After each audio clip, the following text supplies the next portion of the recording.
Berdasarkan hasil penelitian yang ada, yang baru-baru ini muncul ya, itu menyebutkan bahwa generasi Z atau generasi saat ini itu seringkali bahkan mengalami kesulitan dalam mendapatkan pekerjaan. Nah, apa sajakah faktor utama yang meliputi kenapa Gen Z atau generasi saat ini itu mengalami kesulitan dalam mendapatkan pekerjaan? Tetap stay tune di channel saya, kita bahas ini lebih dalam.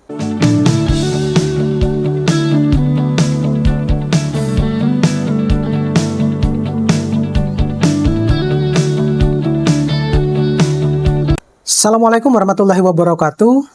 Kembali lagi dengan saya di channel saya.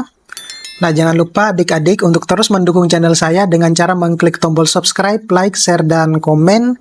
Dan biasakan juga untuk menonton video-video saya secara full, biar nanti informasinya itu tidak separuh-separuh. Nah, pada video kali ini saya mau sharing-sharing lagi terkait dengan isu yang baru muncul bahwasanya generasi Gen Z ya, atau generasi Z itu seringkali mengalami kesulitan dalam mendapatkan pekerjaan yang sesuai dengan keinginannya. Gitu. Adapun kalau mereka mendapatkan pekerjaan, banyak pekerjaan-pekerjaan yang tidak sesuai dengan jurusannya, dan ataupun bahkan sesuai dengan jurusannya tetapi belum lama bekerja mereka langsung keluar. Nah, faktor-faktor apa saja yang mempengaruhi hal tersebut? Yang pertama itu adalah kurangnya pengalaman kerja. Nah, kenapa demikian?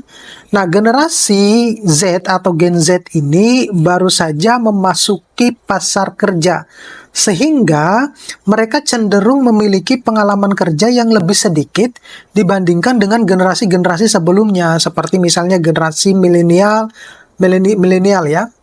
Dimana kalau generasi-generasi sebelumnya itu fight-nya untuk mencari pekerjaan itu lebih tinggi dibandingkan dengan Gen Z ya. Gen Z itu kalau saya lihat sekarang itu mudah baperan, kemudian senangnya healing, kemudian apalagi itu suka pada kondisi-kondisi yang bisa dikatakan kalau dia sudah stay pada posisi tersebut, dia enggan berpindah atau keluar dari zona nyamannya. Itu yang akhirnya dia kesulitan untuk mendapatkan pekerjaan. Nah, banyak sebenarnya perusahaan yang masih mengutamakan kandidat yang memiliki pengalaman pekerjaan yang lebih banyak. Nah, itu kalau yang terjadi di negara kita ya. Kemudian yang kedua itu adalah faktor yang kedua itu adalah kompetisi yang ketat.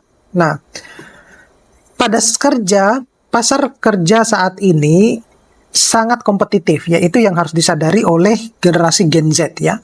Dengan banyak kandidat dari berbagai generasi yang bersaing untuk posisi yang sama gitu. Jadi Anda tidak perlu berpikir ya atau memiliki pemikiran bahwa nanti kalau saya lulus, saya dengan mudah mendapatkan pekerjaan. No, gitu. Apalagi saudara tidak memiliki orang dalam. Udah deh, akan sulit sekali untuk mendapatkan itu. Nah, hal ini yang membuat Gen Z itu harus bersaing tidak hanya dengan sesama mereka, tetapi juga dengan kandidat-kandidat yang lain yang mungkin lebih berpengalaman. Kemudian yang ketiga itu adalah krisis ekonomi dan dampak pandemi.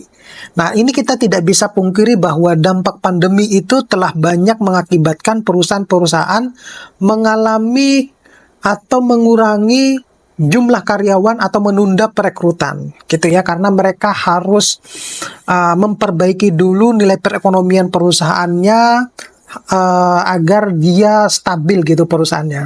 Nah, ini bisa memperburuk situasi pasar kerja dan menyulitkan tentunya bagi pencari kerja baru untuk menemukan posisi yang tersedia. Nah, ini kembali lagi kepada seperti poin yang kedua. Anda bukan hanya bersaing dengan sesama Gen Z, tetapi yang lebih parahnya Anda bersaing dengan orang-orang yang sudah berpengalaman bekerja, yang sebelumnya mungkin karena dia resign karena pada kondisi-kondisi tertentu. Kemudian yang keempat, itu adalah perubahan kebutuhan industri. Nah, perubahan teknologi dan digitalisasi cepat itu mengubah kebutuhan keterampilan di berbagai industri, di mana Gen Z ini terus beradaptasi dan memperbaharui keterampilan mereka untuk tetap relevan dan diinginkan di pasar kerja. Oleh karena itu, sewaktu saudara masih kuliah, itu manfaatkan betul-betul bagaimana Anda berorganisasi, bagaimana Anda memperbanyak jejaring pertemanan dengan teman-teman yang lain. Ya, itu penting, ya. Kemudian yang kelima, ini yang salah satu yang menjadi krusial, ya, itu kesenjangan keterampilan. Nah, di beberapa anggota Gen Z mungkin belum memiliki keterampilan yang terutama keterampilan teknis maupun keterampilan soft skill yang diinginkan oleh pemberi pekerja. Ya, mau bagaimana Anda mau mendapatkan pengalaman atau keterampilan teknis dan soft skill? Karena saudara itu sedikit-sedikit seperti yang saya bilang bahwa Gen Z itu mudah baperan, kemudian suka healing, yang sepertinya itu tidak terlalu utama Anda mau pilih healing atau baperan daripada mendapatkan pekerjaan, ya, gitu.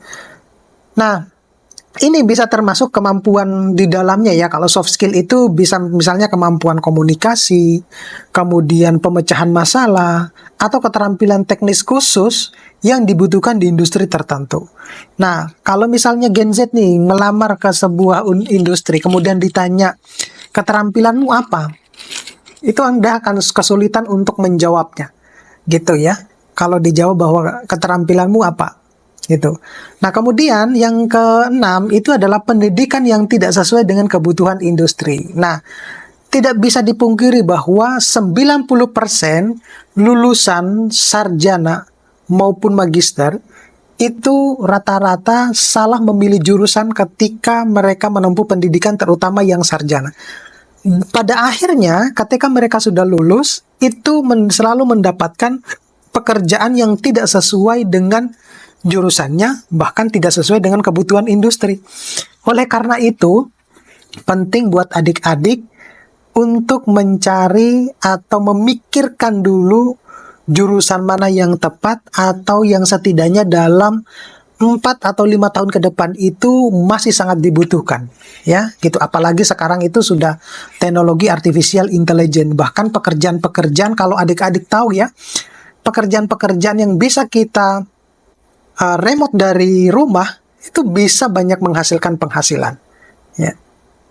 Kemudian yang ketujuh itu adalah ekspektasi pekerjaan yang tinggi. Ini yang seringkali juga terjadi di Gen Z, di mana mereka itu punya ekspektasi, punya pemikiran yang tinggi terhadap pekerjaan pertama mereka. Misalnya gaji yang tinggi, kemudian fleksibilitas kerja yang mungkin tidak selalu sesuai dengan realita pekerjaan atau pasar kerja yang mereka pikirkan.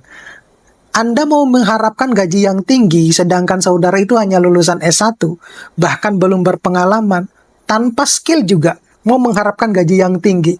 Ya konyol namanya itu, ya, hanya bermimpi gitu. Nah, yang perlu adik-adik ketahui bahwa yang namanya bekerja itu by proses. Anda mau mendapatkan promosi pada jabatan tertentu, atau Anda mau mendapatkan gaji yang tinggi, maka Anda harus bisa disiplin, kerja keras. Kemudian yang terpenting itu punya skill, ya, berbeda dengan yang lainnya. Dan yang kedelapan atau yang terakhir itu adalah networking yang terbatas atau jejaring antara pertemanan yang terbatas. Nah, kenapa demikian? Karena Gen Z itu kalau saya lihat itu lebih banyak cenderung introvert, ya. Jadi tidak mau bergaul dengan orang-orang yang lain, sukanya menyendiri, ya. Apalagi kalau dengan sudah megang handphone dan lain-lainnya. Dia lebih sukanya ya udah kalau sebisa mungkin setelah misalnya dia kuliah selesai pulang dan udah dia stay di rumahnya itu. Yang pada akhirnya itu dia tidak menyadari bahwa pentingnya di dalam sebuah perkuliahan itu kita memanfaatkan organisasi agar kita mendapatkan jejaring atau networking yang banyak gitu. Karena kenapa demikian? Kita tidak pernah mengetahui bahwa ketika kita lulus nanti, mungkin teman-teman kita yang waktu kuliah itu yang akan mengantarkan kita atau membawa kita ke lapangan pekerjaan. Mungkin di antara teman-teman kalian itu ada yang sudah sukses sehingga membutuhkan karyawan, daripada dia mengambil orang lain yang belum dia kenal, kenapa dia nggak ngambil teman-temannya sendiri? Nah, itu yang menjadi sesuatu hal yang perlu diingat oleh adik-adik mahasiswa terutama Gen Z. Oke? Terima kasih, mudah-mudahan ini bisa bermanfaat buat teman-teman. Nanti kita ketemu pada video-video berikutnya. Saya Iri, Assalamualaikum warahmatullahi wabarakatuh.